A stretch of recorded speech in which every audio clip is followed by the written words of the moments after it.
Hi everyone, I'm Lovelyn Johnson. I'm a John Maxwell certified leadership coach, and I also have about 20 years of experience in the corporate sector. Today, we are going to be looking at the law of buy-in by the 21 irrefutable laws of leadership by John Maxwell. The law of buy-in. Let's get started with a question. Have you ever worked for someone you just didn't believe in? Maybe they had a great vision, but there was something about their leadership that didn't sit well with you. The law of buy in states that people buy into the leader, then the vision. In other words, the leader comes before the vision. People buy into the leader, then the vision. When a leader shows their vision to John and asks, "Do you think people will buy into this vision of mine?" John's response is always, "Have they bought into you?" In other words, if you are a wonderful leader, they are going to buy into the vision that you have.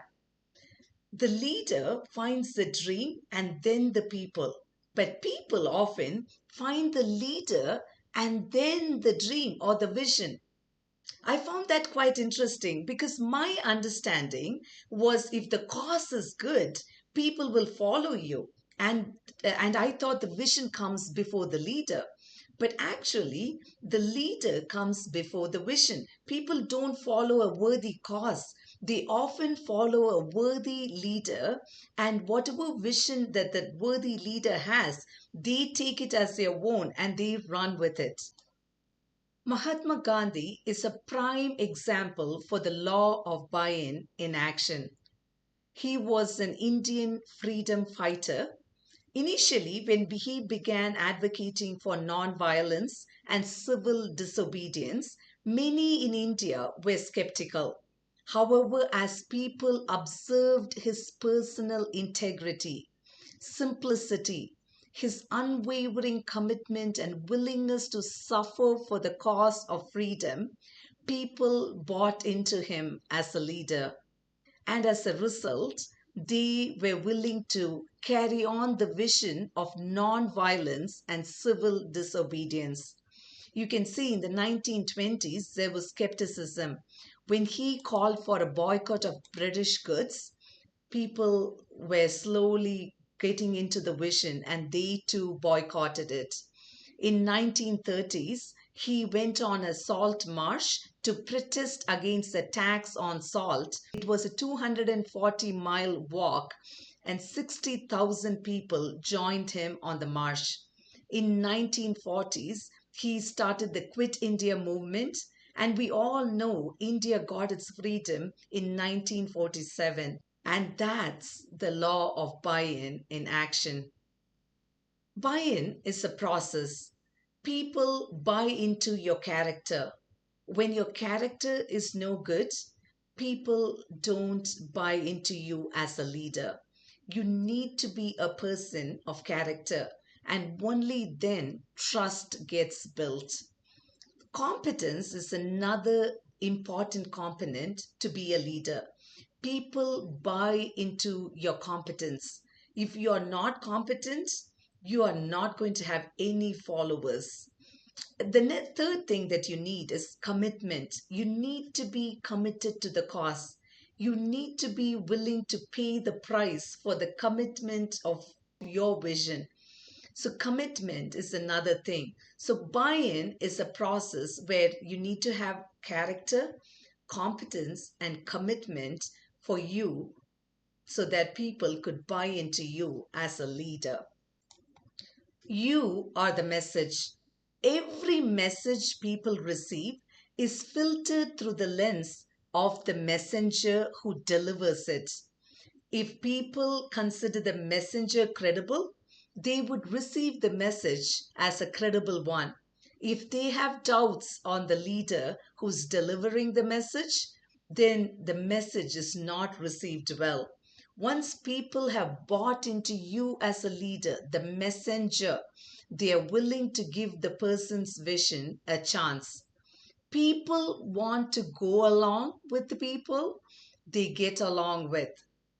People want to go along with people they get along with. I love this chart from the book. People's reaction to leaders and their vision.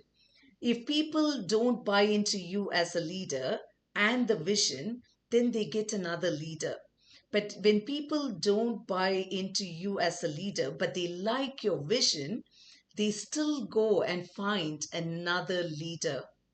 When people buy into you as a leader, but they don't agree to your vision, interestingly, they will change their vision because they are bought into you as a leader.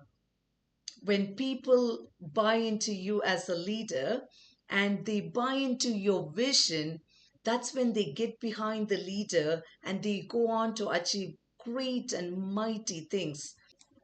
Applying the law of buy in. Do you have a vision for your leadership? Is that vision worthy of your time and efforts? Is it something you're willing to give a significant portion of your life to? Because when the vision is big, the leader should be willing to pay the price for their vision. And once you are very clear about your vision and you have a team of people working for you, now ask yourself, has the team bought into me as a leader?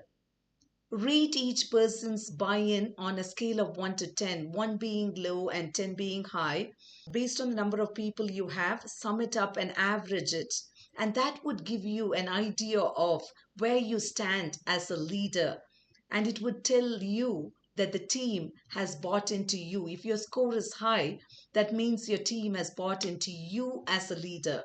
And if your score is low, then I would encourage you to build a good strategy to add value to your people.